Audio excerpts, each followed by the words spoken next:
So is everyone ready to talk about Indigenous rights?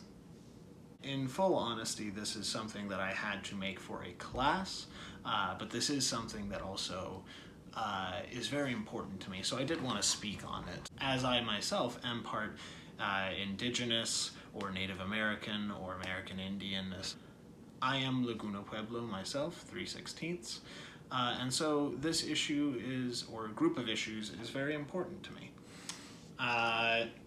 So when speaking about Indigenous issues, there's probably one thing that is more important than anything else, and that is the issue of land. No other colonized people in the modern era, I'd say, have been colonized so heavily that all of their land essentially has been taken, and now their population is so small and so quarantined to such a small, tiny amount of what it used to be and what it used to have.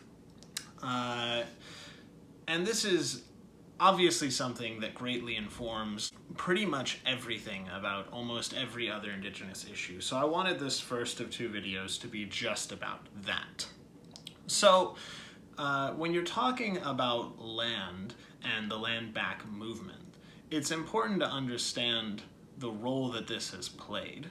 So imagine that your people have been kicked off of the land that was spiritually, culturally theirs for hundreds of years, maybe depending on the tribe, thousands of years, moved to a completely different place. On the way over, huge swaths of your people died. And when you get there, the land has no value at all, just valueless. And it was made that way by design, because whenever Indigenous American tribes were placed on a piece of land that had any sort of value, whether at the time or it came to find new value, that land was taken by the American government, just snatched away, and given mostly to white people, but basically anyone who wasn't Indigenous. Which means that now the land that most tribes are left with simply has no worth to it. There are no natural resources there. For most of them, it's hard to grow anything.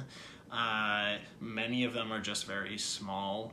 And so none of these areas can really sustain a huge amount of economic growth, which means that even now, when tribes have some level of sovereignty, not a ton, but a little, even then they can't exercise a lot of power because they simply are in terrible economic conditions, because they never had any wealth to grow, because anything of wealth that they had was stolen, and now they have virtually nothing, which puts modern American Indians in a difficult circumstance, basically. Stay on a reservation where there's very little to no opportunities, but you get to keep your culture, be around your people, and perhaps grow your populations, maybe.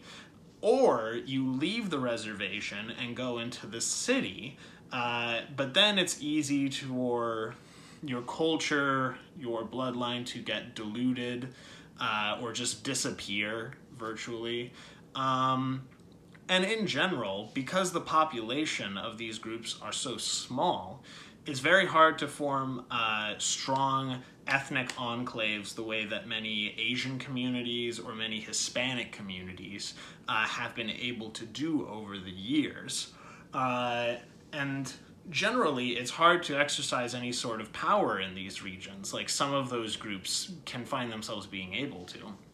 And this puts tribes in a very difficult situation when you want to talk about advocacy as well, because you see that when you don't have any sort of power in the city and your population is so small, it's very hard to get the media or to get other groups and other people, especially dominant groups like the white majority in these places, to care about the struggles that you're going through. And when you're talking about a reservation, it's even worse, because that's so far removed from everything else. It's easy for people who live in suburbs or cities to just forget about it. You know, who cares? It's miles away. You know, it doesn't impact me at all.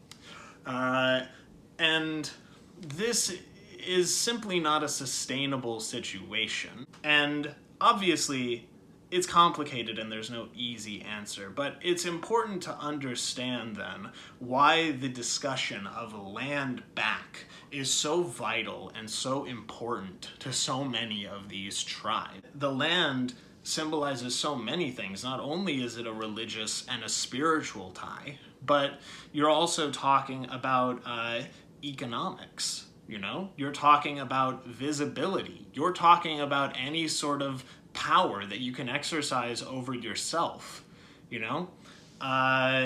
So it's important that you understand that before you go into anything else regarding Indigenous American issues, because with almost every issue, barring a few, land back is the most vital thing you need to keep in mind. Anyways, that should wrap up this first sort of quick summary of things. You could go into this way more, but this is just to summarize sort of this first general concept and maybe help some people understand the ideas behind this and start to see how this can be a little bit complicated. I'm going to be making a second video talking about more specifics, like the issues regarding youth, in these reservations, the issues that Indigenous women go through, and the issues of representation abroad and how that hurts advocacy.